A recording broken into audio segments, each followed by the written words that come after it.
हाँ जी, तो हम लोग बात करते हैं लिक्विड्स के फ्लो के बारे में। ठीक है, तो सबसे पहले इक्वेशन ऑफ कंटिन्यूटी,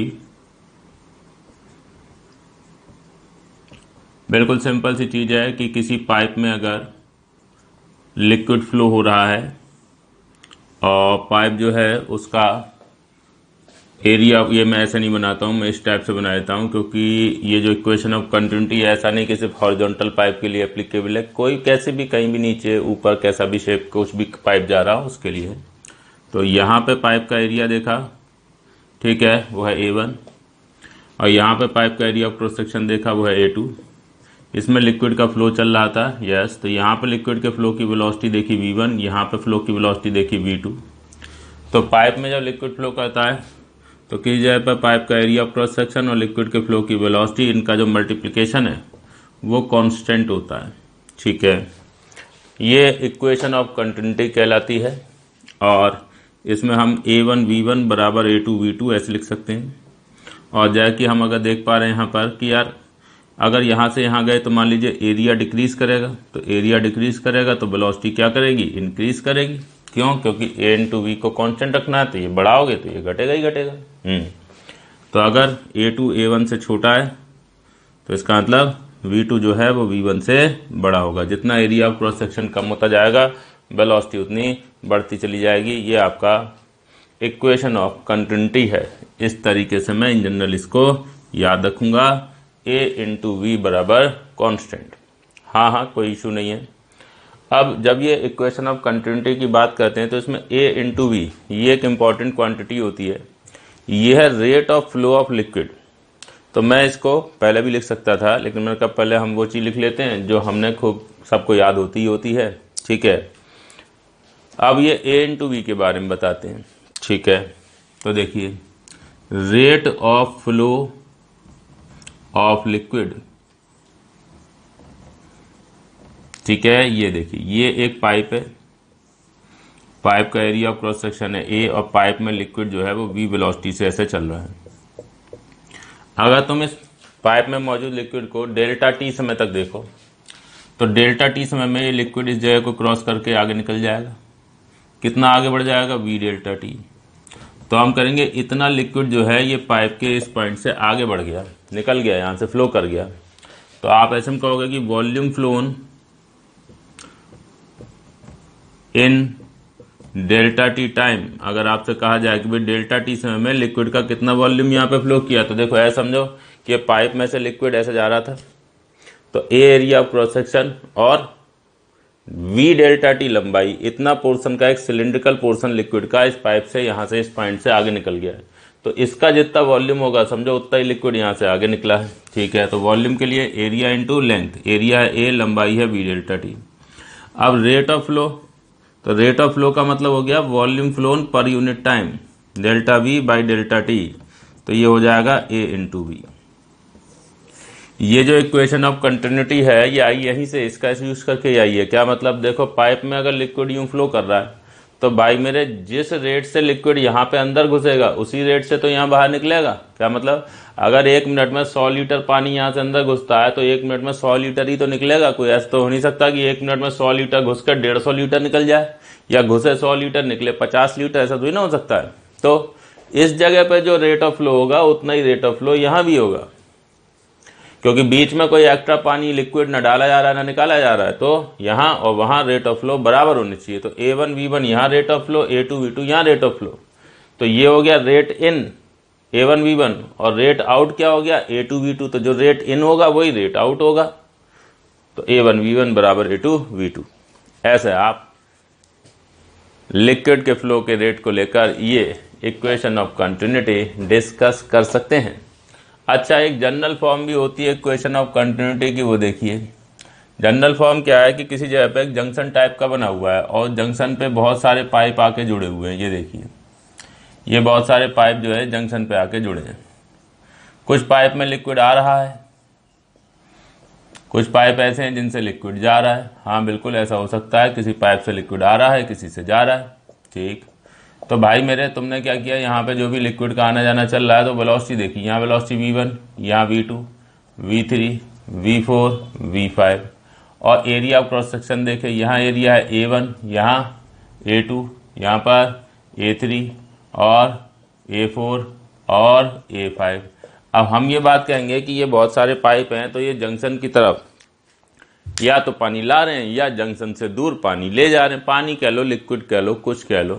तो भाई मेरे, जिस रेट से पाइप पानी ला रहे होंगे उसी रेट से पाइप पानी ले भी जा रहे होंगे, क्योंकि यहाँ जंक्शन पे पानी का ना तो कोई स्टोरेज हो रहा है, ना कोई एक्स्ट्रा पानी अलग से क्रिएट किया जा रहा है, प्रोड्यूस किया जा रहा है। तो जितना पानी आएगा उतना ही दूर जाएगा। हाँ, तो हम कहेंगे इसमें रेट इन बराबर रेट आउट। जिस रेट से पानी आ रहा है, लिक्विड आ रहा है, और जिस रेट से जा रहा है उस बराबर होगा। क्या मतलब, आने का रेट देखो, इससे और इससे आ रहा है, तो आने का नेट रेट हो गया A1V1 plus A2V2 plus A4V4, और जाने का रेट इसमें और इसमें जा रहा है। इसमें किस रेट से जा रहा है, A3V3, और इसमें किस रेट से जा रहा है, A5V5। लो, हो गया।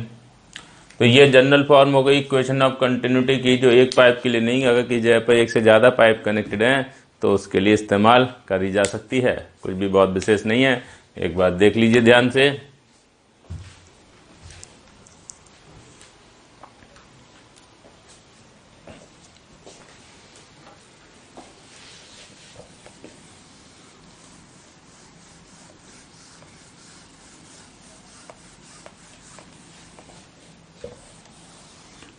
फिर हम यहाँ पर लिक्विड के फ्लो को लेकर एक बहुत पॉपुलर थ्योरम है, थ्योरम कह लो, इक्वेशन कह लो, बर्नौली की इक्वेशन बोलते हैं। ठीक है, तो वो बर्नौली की इक्वेशन जो है उसका स्टेटमेंट लिखते हैं। अब उसका डेरिवेशन वगैरह तो देखने कोई मतलब है नहीं, ठीक है, बट बहुत इंपॉर्टेंट है, तो उसका जो एक्सप्रेशन है उसको आपको ध्यान रखना है। ठीक, तो बात करते हैं बर्नौली की इक्वेशन की।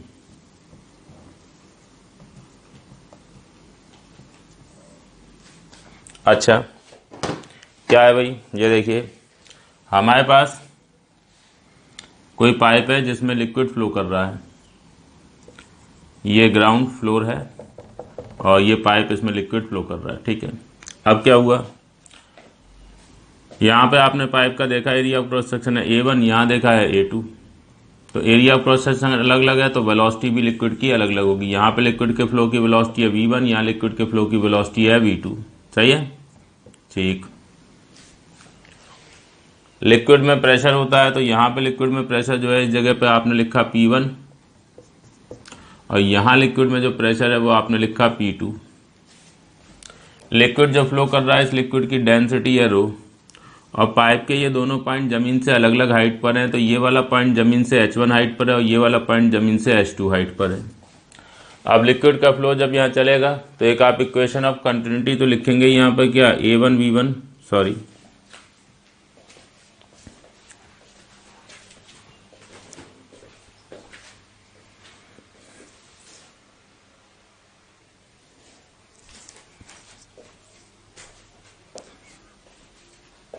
हाँ जी, तो इक्वेशन ऑफ कंटिन्यूटी तो आप लिख ही सकते हैं, A1V1 बराबर A2V2, कोई दिक्कत ही नहीं है। अब हम यहाँ पर बात कर रहे हैं बर्नौली की इक्वेशन की। तो बर्नौली की इक्वेशन क्या है वो देखिए, P1 plus half rho V1 square plus रो GH1 बराबर P2 plus half rho V2 square plus रो GH2। बहुत पॉपुलर है, सब लोगों ने याद करी हुई होती है, शायद ही कोई ऐसा बच्चा हो जिसको याद ना हो। ठीक है, तो अगर कभी भी फ्लूइड्स के बारे में कुछ भी पढ़ा है तो ये तो सबसे इम्पोर्टेंट है जो आप याद करते हैं। चलिए, इसको इन जनरल ऐसे भी लिखते हैं कि भाई अगर किसी पाइप में लिक्विड ऐसे फ्लो कर रहा है, पाइप के किसी पॉइंट पर लिक्विड के फ्लो की वेलोसिटी है V, उस पॉइंट की ज़मीन से हाइट जो है वो है H, और यहाँ पर लिक्विड में प्रेशर है P, और ये लिक्विड जो यहाँ पर फ्लो हो रहा है इसकी डेंसिटी है रो।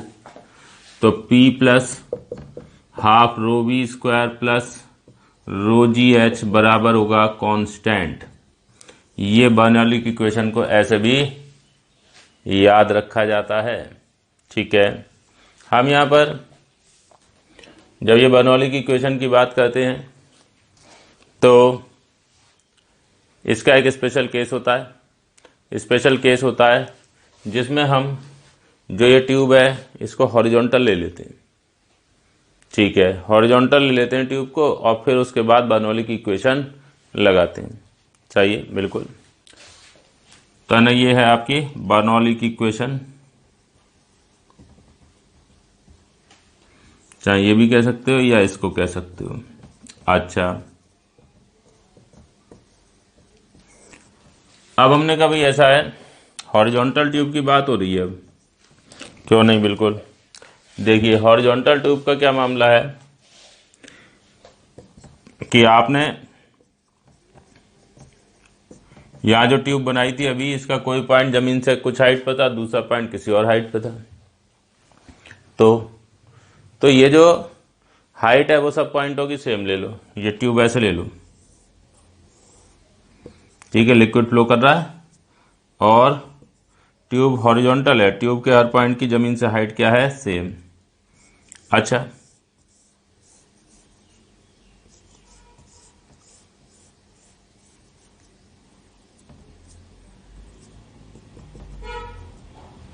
समझे?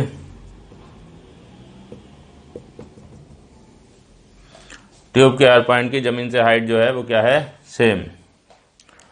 तो इन दिस केस क्या होगा कि जब आप ये बर्नौली की इक्वेशन लगाओगे तो अगर एक पॉइंट ये लिया और एक पॉइंट ये लिया, यहाँ पर लिक्विड में प्रेशर है P1 और लिक्विड की वेलोसिटी है V1, यहाँ लिक्विड में प्रेशर है P2 और वेलोसिटी है V2 और हाइट सेम है H1 बराबर H2। तो अगर आप H1 बराबर H2 इसमें रखोगे तो ये आपके कट जाएगा टर्म, और ये कट गया तो इधर आपके पास क्या आ जाएगा, P1 plus half rho V1 square बराबर P2 plus half rho V2 square. ये देख लीजिए, ये आ गया आपके पास। अब ये हॉरिजॉन्टल ट्यूब के लिए बर्नौली की इक्वेशन हो गई। कोई इसको ऐसा भी लिख सकता है कि P plus half rho V square बराबर कॉन्स्टेंट। हाँ भाई बिल्कुल सही बात है, ऐसे भी लिख सकते हैं, कोई दिक्कत नहीं है, क्यों, ये एस तो कांस्टेंट है तो ये भी इधर जाके कांस्टेंट में मिल गया और P plus half rho V square क्या, कांस्टेंट। तो बर्नौली की इक्वेशन जो है वो ऐसे भी लिखी जा सकती है। किसके लिए, हॉरिजॉन्टल ट्यूब के लिए। अच्छा, हम यहाँ पर एक छोटी सी बात कहते हैं कि अगर हम कहीं हॉरिजॉन्टल ट्यूब की बात करते हैं तो इसमें क्या हो रहा है, मान लीजिए आप यहाँ से यहाँ इसको और इसको कंपेयर कर रहे हैं, तो एरिया अगर यहाँ से यहाँ जाने पे मान लो डिक्रीज कर रहा है, दिख रहा है यहाँ ट्यूब मोटी है यहाँ पतली है, तो वेलोसिटी क्या करेगी, इंक्रीज। और वेलोसिटी इंक्रीज करेगी तो प्रेशर का क्या होगा, उस पर ध्यान दीजिए, तो प्रेशर होगा डिक्रीज। ये बड़ा पॉपुलर चीज है, ये देखिए P बराबर constant minus half rho V square. ये देख लो, आप अगर पाइप में लिक्विड फ्लो करा रहे हैं और किसी जगह पर पाइप का जो एरिया ऑफ क्रॉस सेक्शन है वो कम हो गया है, तो यहाँ पे जो लिक्विड के फ्लो की वेलोसिटी है वो काफ़ी बढ़ जाएगी, ठीक है। जितना एरिया कम करते जाओगे वेलोसिटी बढ़ती आएगी, लेकिन प्रेशर बढ़ेगा नहीं, प्रेशर कम होगा। आमतौर पर ऐसा होता है कि ये चीज़ जो है बड़ी पॉपुलर है कि भाई किसी जगह पर पाइप है, जहाँ ओपनिंग थी उसको थोड़ा सा बंद कर दिया तो बहुत तेज़ी से पानी निकलने लगा, तो वहाँ पर जो प्रेशर है वो क्या होगा, घट जाएगा। चाहिए, तो ये सिंपल सी बात ध्यान रखनी है कि हॉरिजॉन्टल ट्यूब के केस में अगर एरिया कम हो रहा है तो प्रेशर भी कम होगा। जिस जगह पर एरिया जितना कम होगा, उस एरिया ऑफ क्रॉस सेक्शन जितना कम होगा, उस जगह पर प्रेशर भी उतना ही कम पाया जाएगा। समझे? अच्छा, एक छोटी सी बात बर्नौली की इक्वेशन को लेके हम लोग लेते हैं कि बर्नौली की इक्वेशन जो है वो बेस्ड ऑन है वर्क एनर्जी थ्योरम। बर्नौली की इक्वेशन बेस्ड ऑन कह लो या इसका डेरिवेशन कैसे करते हैं, ठीक है, तो उसमें वर्क एनर्जी का इस्तेमाल करते हैं कि ये जो लिक्विड है इस पर वर्क कितना किया जा रहा है, इसकी काइनेटिक एनर्जी में कितना चेंज हो रहा है, इसकी पोटेंशियल एनर्जी में कितना चेंज हो रहा है। बहुत सी बार ऐसे ही बोला जाता है कि बर्नौली की equation is based on conservation of energy, ऐसे भी बोला जाता है, क्योंकि एनर्जी से लेना देना होता है। तो ऐसे केस में क्या कहते हैं कि बर्नौली की इक्वेशन कंजर्वेशन ऑफ एनर्जी पर बेस्ड है। तो ये तो खैर बहुत छोटी सी बात है, छोटी क्लास से आपने पढ़ा होता है, कभी भी पहली बार पढ़ा होता है बर्नौली की इक्वेशन वगैरह 11वीं क्लास में, तो आपने ये स्टेटमेंट जरूर पढ़ते हैं, ठीक है। और अगर किसी को इसका डेरिवेशन याद हो तो भाई वर्क डन बराबर change in kinetic energy plus change in potential energy liquid के लिए अप्लाई किया जाता है, उससे आता है ये इक्वेशन, ठीक है। तो देख लीजिए, बहुत सिंपल सी चीज़ है। अच्छा, यहाँ पे ये ध्यान रखना है, इक्वेशन ऑफ कंटिन्यूटी तो लगेगी ही लगेगी, उसके अलग ये और लगेगी। तो कई बार जब आप लिक्विड के फ्लो को लेके पाइप में जो है वो सॉल्व वगैरह कर रहे होते, क्वेश्चन कर रहे होते, तो आपको दोनों चीज़ें यूज़ करनी पड़ती हैं। कौन सी दोनों चीज़ें? बर्नौली की इक्वेशन भी और इक्वेशन ऑफ कंटिन्यूटी भी। चलिए तो देख लीजिए इसको एक बार ध्यान से।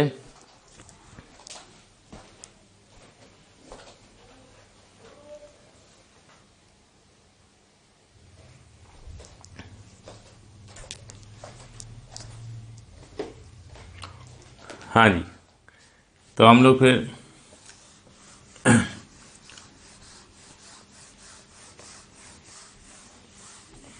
ये बर्नौली की इक्वेशन को लेके कुछ सिंपल रिजल्ट्स होते हैं, उनकी बात करते हैं। ठीक है, इक्वेशन ऑफ कंटिन्यूटी, बर्नौली की इक्वेशन, दोनों चीज़ें जो है खूब इस्तेमाल करी जाती हैं जब आप कोई भी रिजल्ट निकालते हैं या कोई भी सवाल जो है वो करते हैं, ये ध्यान रखिएगा। ठीक है, कई बार बच्चे जो है इस तरीके की चीज़ दिमाग में बना लेते हैं कि वो बर्नौली की इक्वेशन में इक्वेशन ऑफ कंटिन्यूटी तो इंक्लूड ऑलरेडी है ही। वो एक्चुअल में होता है कि बर्नौली की इक्वेशन को जब डिराइव करते हैं तो उस समय इक्वेशन ऑफ कंटिन्यूटी का इस्तेमाल करते हैं। तो जिन्हें वो डेरिवेशन याद होता है तो वो कहते हैं यार उसमें इक्वेशन ऑफ कंटिन्यूटी तो इंक्लूड है, तो उसको क्यों अलग से इस्तेमाल करेंगे? नहीं, वो करनी पड़ती है, दोनों चीज़ें ही यूज़ करनी पड़ती हैं। ठीक है, चलिए तो ये बहुत पॉपुलर सी चीज़ है। ठीक है, वो देखेंगे स्पीड ऑफ एफ्लक्स, सबसे ज़्यादा इंपॉर्टेंट यही है।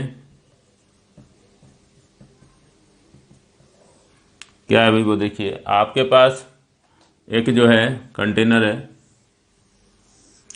और कंटेनर में जो है क्या हुआ, एक लिक्विड भरा हुआ है। ठीक है, ये यहाँ पे एयर है और इसका प्रेशर है P, मतलब लिक्विड के टॉप, ये कंटेनर ऊपर से बंद है तो इसके अंदर जो एयर है उसका प्रेशर है P, बाहर सराउंडिंग का एटमॉस्फेयर है P0, कोई दिक्कत नहीं भाई। अब तुमने क्या किया, जो लिक्विड का टॉप वाला एरिया है इसको देखा, इसका एरिया है कैपिटल ए, और यहाँ पर दीवार में एक छोटा सा होल कर दिया जिसका एरिया है स्मॉल ए, और टॉप वाले सरफेस से h गहराई पर ये होल किया गया। ठीक है, तो यहाँ से लिक्विड बाहर निकलने लगेगा, तो लिक्विड का जो बाहर निकलने की वेलोसिटी है v, उसमें हम लोग इंटरेस्टेड होते हैं, इसी को कहते हैं स्पीड ऑफ एफ्लक्स। सही है, तो ये मैं बात लिख देता हूँ, ये कैपिटल ए और स्मॉल ए क्या है, क्योंकि ये एक इंपॉर्टेंट चीज़ है जिसका ध्यान रखना पड़ता है, क्योंकि आगे आप जो जवाब निकालने जा रहे हो तो या जो भी रिजल्ट निकालते हो उसको याद रखते हो तो उसमें ये कंडीशन याद रखनी होती है। क्या? कैपिटल ए है area of top surface of liquid, सही है, और स्मॉल ए जो है वो है एरिया ऑफ होल, सही, जो आपने कंटेनर की दीवार में किया ताकि लिक्विड बाहर निकले। ठीक है, लिक्विड की डेंसिटी है रो। चलो अब हमने ये बताया कि हम जो एरिया जो होल करेंगे उसका एरिया, ये जो टॉप पे एरिया है इससे काफ़ी कम होगा। चलो ठीक है, कोई दिक्कत नहीं है, स्मॉल ए जो है वो कैपिटल ए से बहुत ज़्यादा कम है। अच्छा, तो इसमें हम लोग जब डिराइव करेंगे यहाँ पे बर्नौली की इक्वेशन वगैरह लगाएंगे तो ये v जो है चाहिए, इसके लिए एक्सप्रेशन निकाला जाएगा। चलिए तो हम क्या करते हैं, हम यहाँ पर ऐसा करके बात कहते हैं कि जब ये लिक्विड यहाँ से बाहर निकलेगा तो यहाँ से लिक्विड का लेवल कुछ नीचे भी गिरेगा। सही है, तो लिक्विड के नीचे गिरने की वेलोसिटी क्या होगी v, चूंकि ये एरिया इससे बहुत बड़ा है तो यहाँ पे क्या होगा, जब ये लिक्विड बाहर निकलेगा तो इसके नीचे गिरने की जो वेलोसिटी है वो बहुत कम होगी, तो वो वेलोसिटी जो है वो स्मॉल v से बहुत कम होगी। अच्छा, अब आप यहाँ और यहाँ को लेकर बर्नौली की इक्वेशन लगाते हैं। इस जगह पर लिक्विड का प्रेशर कितना है P, यहाँ पे half rho v square plus rho g H, ठीक है, बराबर यहाँ बाहर जो लिक्विड निकल गया तो वो एयर के कांटेक्ट में आ गया, एटमॉस्फेयर के कांटेक्ट में आ गया, तो प्रेशर कितना है P0 plus half rho into small v का स्क्वायर प्लस रो जी इंटू एच, एच क्या हो गया 0, भाई यहाँ हाइट 0 मान लीजिए, हाइट h हो गई। चाहिए, कोई दिक्कत नहीं है भाई। ये हमने यहाँ पे बता दिया। इस पॉइंट और इस पॉइंट को लेके बर्नौली की इक्वेशन लगा दी गई, ये पॉइंट और ये जो लिक्विड बाहर निकल आया इसको लेके बर्नौली की इक्वेशन। अब इसमें होता यह है कि कैपिटल वी जो है वो स्मॉल वी से बहुत छोटा होता है। तो यहाँ पे क्या है कि जब हम जो है ये ऐसे लिखते हैं, half rho v square minus capital V square बराबर इसको एक P minus P naught plus rho g h. तो इसमें क्या होता है, ये v square small v square minus capital V square, इसको लगभग वी स्क्वायर ही लिख लेते हैं और इसको इग्नोर कर देते हैं। जब इसको इग्नोर कर देते हैं तो यहाँ से v की वैल्यू आ जाती है रूट में 2 times p minus P not upon rho plus 2gh। ये है स्पीड ऑफ एफ्लक्स।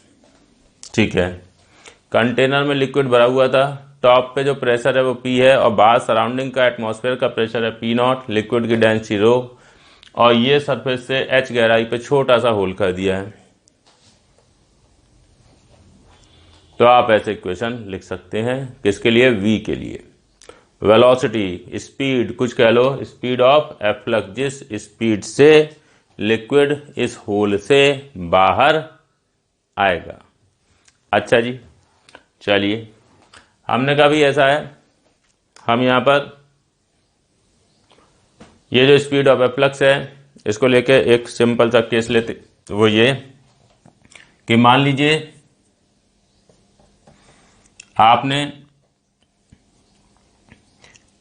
एक ऐसा कंटेनर लिया जो ओपन है, टॉप कंटेनर जो ओपन है कहाँ पर, टॉप पर। मतलब सिचुएशन कुछ ऐसे, ये कंटेनर है, लिक्विड यहाँ तक भरा था, ऊपर से खुला था, खुला हुआ था, तो ऊपर प्रेशर क्या होगा, एटमॉस्फेरिक प्रेशर। यहाँ छोटा सा होल कर दिया, उससे लिक्विड बाहर आने लगा और ये h गहराई, ये देखिए बाहर प्रेशर पी नॉट। तो अब अगर ओपन एट टॉप हो गया तो क्या हो गया, पी और पी नॉट बराबर, भाई ध्यान दीजिए इसको खोल दोगे तो यहाँ pressure P not atmospheric pressure ही तो हो जाएगा। तो अगर ऐसा हो गया है तो P बराबर पी नॉट यहाँ रख दोगे, ये टर्म 0 हो जाएगा और V की वैल्यू क्या आ जाएगी, रूट में 2gh।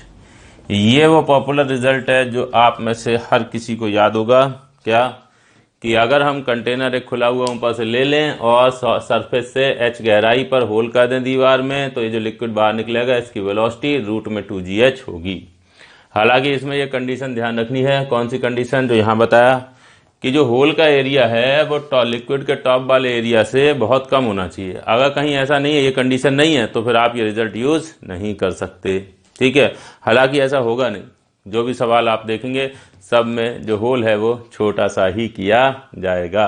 सही है, तो हम उसको लेकर कोई जनरलाइज रिजल्ट निकालने की बात नहीं कर रहे हैं कि यार वो एरिया अगर कम है, ज़्यादा है, मतलब इतना छोटा नहीं है, होल बड़ा कर दिया, या टॉप पे एरिया काफ़ी कम था तो क्या होगा, मैं उसकी बात नहीं कर रहा हूँ, क्योंकि उस सिचुएशन से हमारा लेना देना नहीं पड़ता है, हमारा लेना देना इसी से ही पड़ेगा। लेकिन फिर भी कंडीशन तो पता होनी चाहिए ना कि हाँ ये रिजल्ट यूज़ कर रहे हैं, तो रिजल्ट कब अप्लाई होगा, कब अप्लाई नहीं होगा। ठीक है, तो ये मैं लिखूँगा कि ये और ये एप्लीकेबल होंगे व्हेन होल का एरिया लिक्विड के टॉप वाले एरिया से काफ़ी कम होगा, तब ये रिजल्ट अप्लाई होंगे। और अगर ऐसा नहीं है, एरिया छोटा नहीं है ये इससे, तो ऐसे केस में ये रिजल्ट इस्तेमाल नहीं किए जा सकते हैं। देख लीजिए इसको एक बार ध्यान से, क्लास को रोक लें, ठीक से पढ़ लें।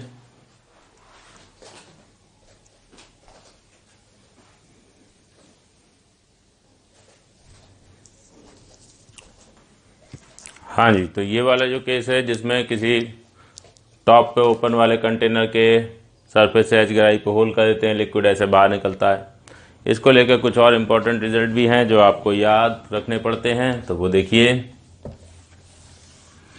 ये इससे रिलेटेड है कि ये लिक्विड बाहर निकलेगा तो यहाँ ज़मीन पे जाके गिरेगा, तो कितनी दूर जाके गिरेगा। ठीक है, तो उसके लिए एक इम्पॉर्टेंट एक्सप्रेशन है, रिजल्ट है, वो देखा जाएगा।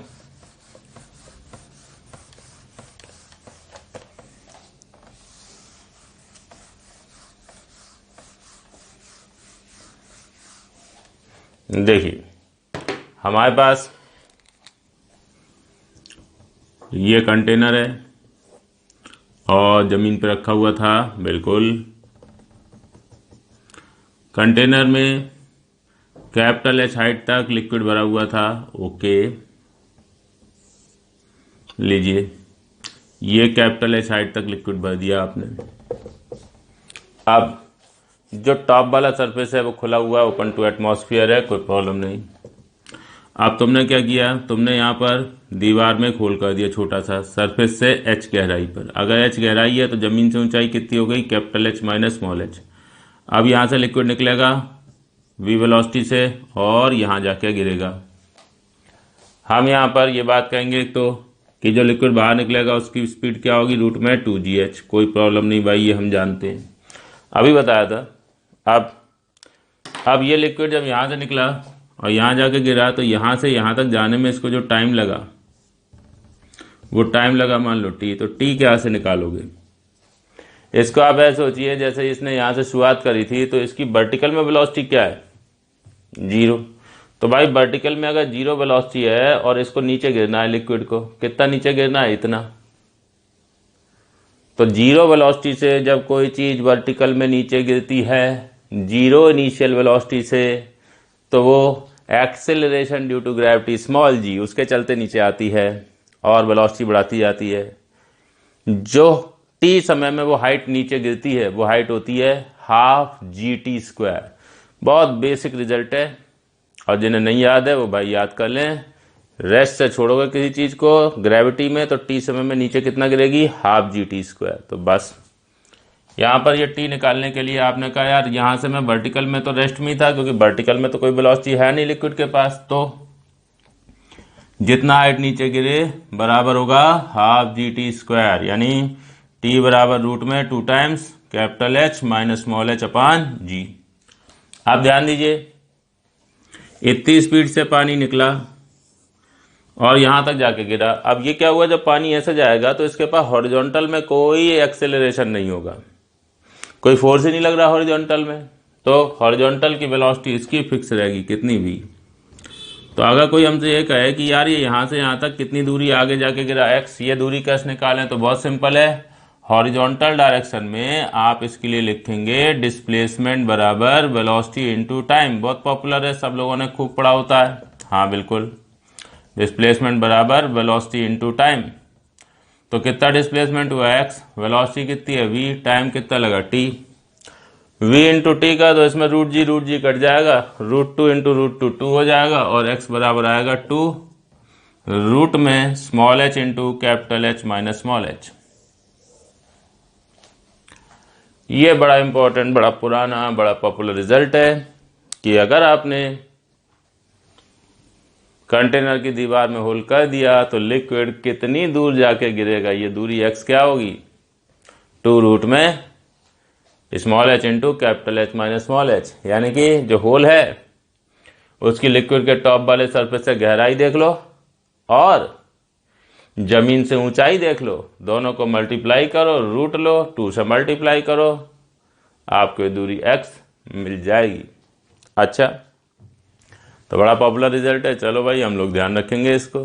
फिर हमने कहा भाई और भी है इसमें और रिजल्ट है, वो देखिए वो क्या है कि अगर हम लोग ये चाहें कि ये जो कंटेनर है इसमें लिक्विड ऐसे भरा हुआ था कैपिटल H हाइट तक, अब आप इसमें अलग अलग पॉइंटों पर होल करो,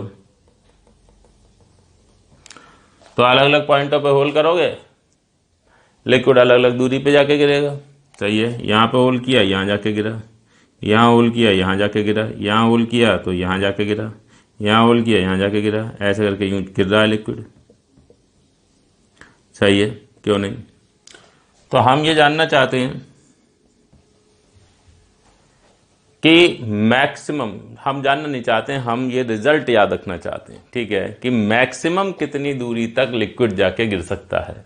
इन सारे होल ट्राई करेंगे, सब जगह पे होल करेंगे, फिर देखेंगे कि कहाँ से निकलने वाला लिक्विड मैक्सिमम दूरी पे जाके गिरेगा, तो कहाँ पे होल करना है, और दूसरी चीज उस केस में कितनी दूरी पे लिक्विड जाकर गिरेगा। हाँ हाँ ठीक है, कोई प्रॉब्लम नहीं है, देखते हैं। देखो भाई,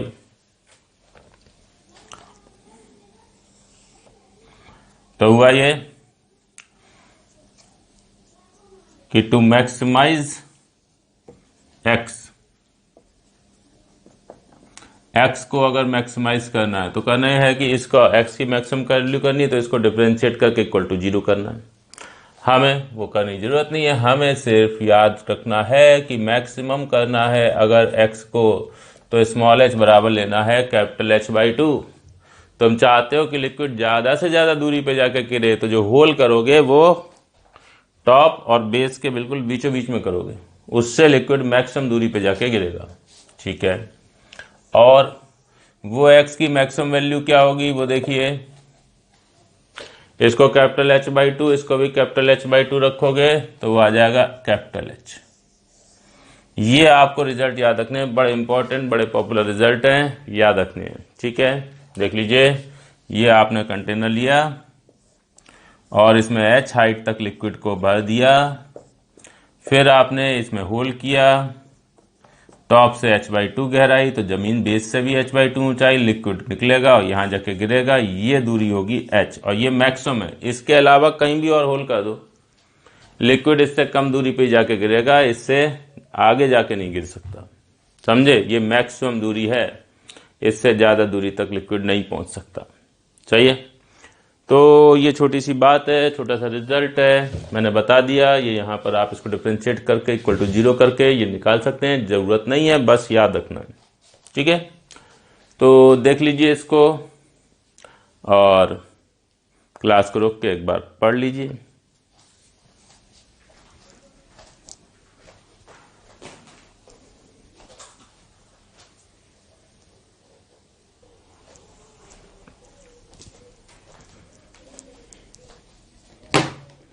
हाँ जी,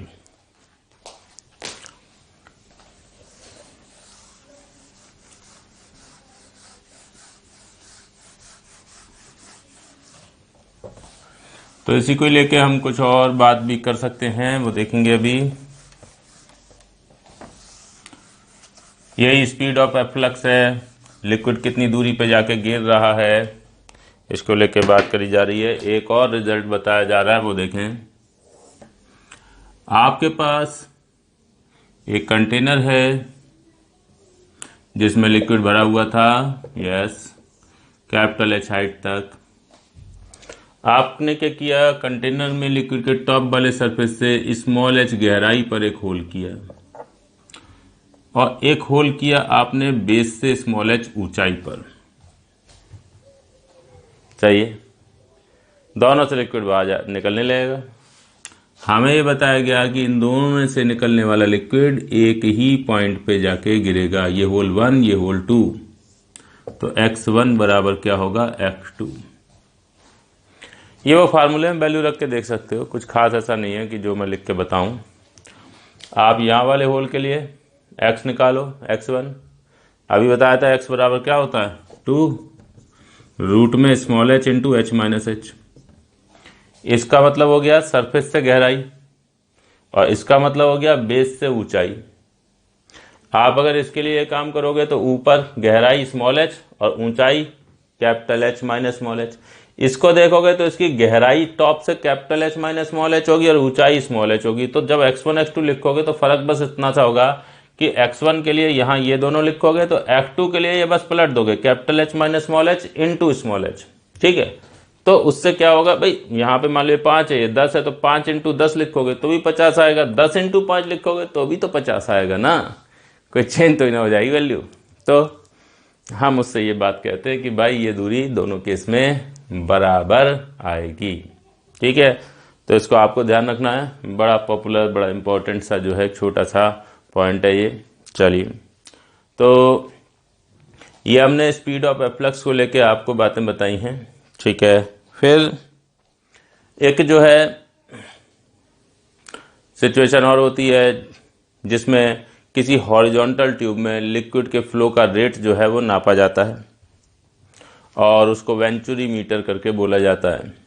ठीक है, तो मैं उसके बारे में यहाँ पर डिस्कस नहीं कर रहा हूँ क्योंकि वो हमारे लिए कुछ विशेष इंपॉर्टेंट नहीं है, दूसरे बताने से कोई फ़ायदा भी नहीं है, क्योंकि वो रिजल्ट में A1 A2 करके होता है, तो वो बच्चे थोड़ा भूल जाते हैं कभी कभी कि ये इसमें नीचे क्या था ऊपर क्या था। ठीक है, तो हम उसको ऐसा कर सकते हैं कि कोई सवाल करते हैं, उसमें देख लेंगे कि भाई कैसे वर्किंग करी जाती है, ठीक है। और बाद में मैं बता भी दूंगा चलो कि बेंचरीमीटर में ये फार्मूला होता है, तो अगर याद रखा जा सके तो उसे याद भी कर लेंगे, ठीक है। चलिए, तो अभी हमने जितना पढ़ा है उसको लेके कुछ क्वेश्चन देख लेते हैं, ठीक है। देखते हैं, ये x1 बराबर x2 बराबर 2 रूट में small h into capital H minus small h। ठीक है। चलो भाई एक सवाल लिख लेते हैं, सिंपल सिंपल सी सवाल है, कुछ ऐसा इसमें बहुत कठिन करने लायक नहीं होता, या जो कठिन सवाल होते हैं वो बहुत ही ज़्यादा कठिन हो जाते हैं, ठीक है। खैर, तो हम ध्यान देते हैं, हमारे पास एक जो है टैप है, टैप मतलब पानी की टंकी, और उसमें पानी ऐसे आ रहा है और नीचे गिर रहा है। टैप का एरिया ऑफ क्रॉस सेक्शन है, यहाँ से पानी नीचे गिर रहा है, तो पानी की एक धार, एक पानी का जेट जो है वो नीचे चला आ रहा है, गिर रहा है नीचे, ठीक है। टंकी खोल दी, पानी का जेट नीचे। अब ये चीज़ हम देखते हैं कि पानी का जेट जब चला यहाँ से नीचे गिरा, तो यहाँ पे पानी की स्पीड है u। हाँ, कोई प्रॉब्लम नहीं है। अब ये पानी नीचे गिर रहा है, तो जैसे जैसे पानी नीचे गिरता जाएगा वैसे से जेट जो है ये पतला होता चला जाएगा, ये जेट पतला होता जाएगा। तो हम ये जानना चाहते हैं कि यहाँ से जब ये h दूरी नीचे पहुँचेगा तो इस जगह पर इसका जो एरिया ऑफ क्रॉस सेक्शन है a डैश, वो क्या होगा।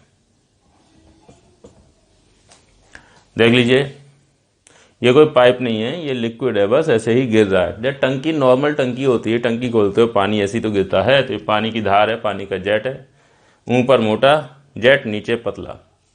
यहाँ पर एरिया ऑफ क्रॉस सेक्शन है स्पीड u, तो यहाँ पे एरिया ऑफ क्रॉस सेक्शन आपको बताना है।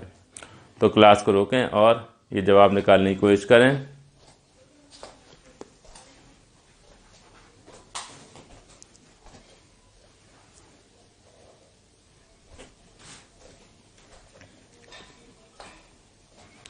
हाँ जी, तो हमने ध्यान दिया, ये हमारे पास जो लिक्विड है ये नीचे गिर रहा है, ओके। तो आपने लोग क्या कहते हैं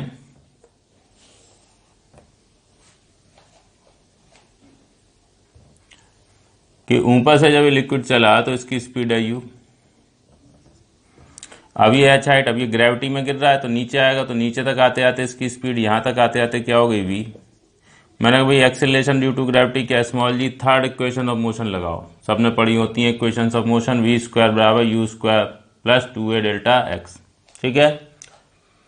तो आपने ध्यान दिया कि भाई शुरुआत करी u वेलोसिटी से, एक्सेलरेशन कितना है g और डिस्प्लेसमेंट कितना हुआ h, तो v बराबर रूट में u स्क्वायर प्लस 2g है। देख लो, ये बात हमें समझ में आ गई कि जैसे जैसे नीचे आ रहे हैं तो ग्रेविटी के चलते स्पीड लिक्विड की बढ़ती जा रही है, तो स्पीड बढ़ती जा रही है, तो इक्वेशन ऑफ कंटिन्यूटी के चलते एरिया ऑफ क्रॉस सेक्शन कम होता चला जा रहा है। यस, तो आपने कहा भाई ऐसा है, इक्वेशन ऑफ कंटिन्यूटी कहती है कि a इंटू यू बराबर a डैश इंटू बी। यहाँ पे एरिया ऑफ क्रॉस सेक्शन है a, यहाँ पर a डैश, तो a1 v1 बराबर a2 v2, तो कैपिटल A इंटू यू बराबर a dash into b. Yes, बराबर कर दीजिए, और यहाँ से आपका a डैश आ गया, a डैश बराबर a u अपान v, ठीक है। ये आ गया a u अपान रूट में u स्क्वायर प्लस 2gh, ठीक है। ए ऊपर area of cross section, you ऊपर स्पीड, और नीचे रूट में u स्क्वायर प्लस 2gh। ऐसे हम लोग जवाब निकाल सकते हैं। तो बहुत सिंपल सवाल है, कुछ भी खास ऐसा नहीं है, देख लीजिए एक बार। अच्छा, और देखते हैं, हमारे पास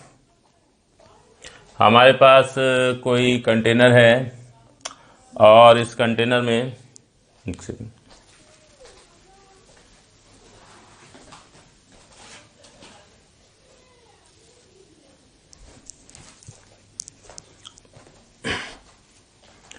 हाँ जी, तो हम लोग ध्यान देते हैं, ये हमारे पास एक कोई कंटेनर है और उसमें एक लिक्विड नीचे भरा हुआ है जिसकी डेंसिटी है रो, उसके ऊपर लिक्विड है जिसकी डेंसिटी है रो बाई 2, सही, और ये हाइट है आपकी h, और ये h बाई 2।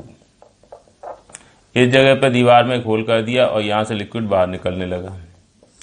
ये वेलोसिटी बतानी है। देख लो 2 लिक्विड हैं और दीवार में होल। अब दीवार में होल कहाँ है तो ये नहीं बताया होल छोटा है बड़ा है, तो होल किया, बड़ा छोटा नहीं बताया तो ऑटोमेटिकली एज्यूम करेंगे कि होल छोटा ही होगा। चलिए अब ये बाहर निकलने की स्पीड जो है वो आपको बतानी है। तो अब यहाँ पर हम वो नहीं लगा सकते कि हम v बराबर रूट में 2gh लिख लें सीधे सीधे। सही है, v बराबर रूट में 2gh नहीं लिख सकते। क्यों? क्योंकि ये नीचे से ऊपर तक एक लिक्विड नहीं, अलग अलग लिक्विड है। आपने जो रिजल्ट पढ़ा है v बराबर रूट में 2g स्मॉल h, उसमें ये गहराई देख लेते हैं स्मॉल h, और v बराबर रूट में 2gh लगा लेते हैं, वो नहीं चलेगा। क्योंकि यहाँ से यहाँ तक एक सिंगल लिक्विड नहीं है, ये अलग अलग लिक्विड है।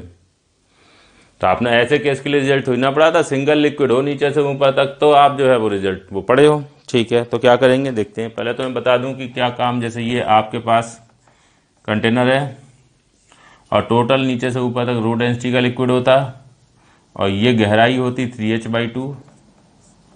तो यहाँ पे जो वेलोसिटी है v वो आप लिख लेते हैं रूट में 2g इंटू 3h/2।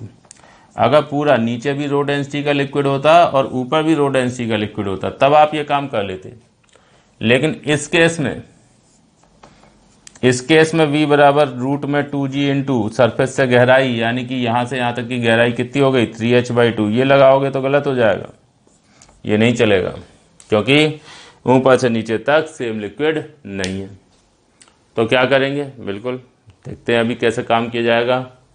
इसको एक बार ज़रा क्लास रुक के ठीक से पढ़ लीजिए और जवाब निकालने का प्रयास खुद करें पहले।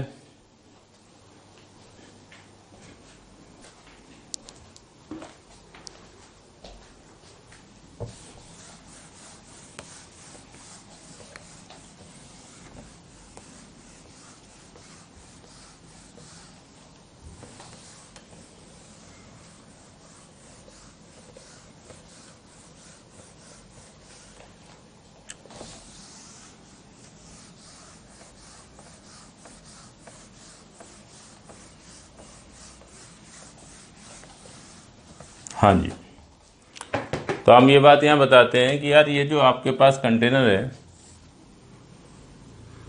इस कंटेनर में आपने यहाँ तक तो रो डेंसिटी का लिक्विड लिया था और ऊपर लिया था ρ/2 का, ये हाइट है h। अब प्रॉब्लम ये है कि नीचे से ऊपर तक लिक्विड सेम नहीं है, यहाँ अलग है। अगर ये भी रो डेंसिटी का ही लिक्विड होता तो कोई दिक्कत नहीं होती, फिर काम चल जाता। मैंने ये अच्छा चलो तो एक काम करते हैं, ये h/2 और ये h। एक काम करता हूँ मैं, ये ऊपर लिक्विड के रोल की बात करता हूँ। ये लिक्विड का काम है क्या एक्चुअल में, देखिए यहाँ से लिक्विड कौन सा निकलना है, नीचे वाला। ऊपर वाला तो निकलेगा नहीं यहाँ से अभी एकदम से।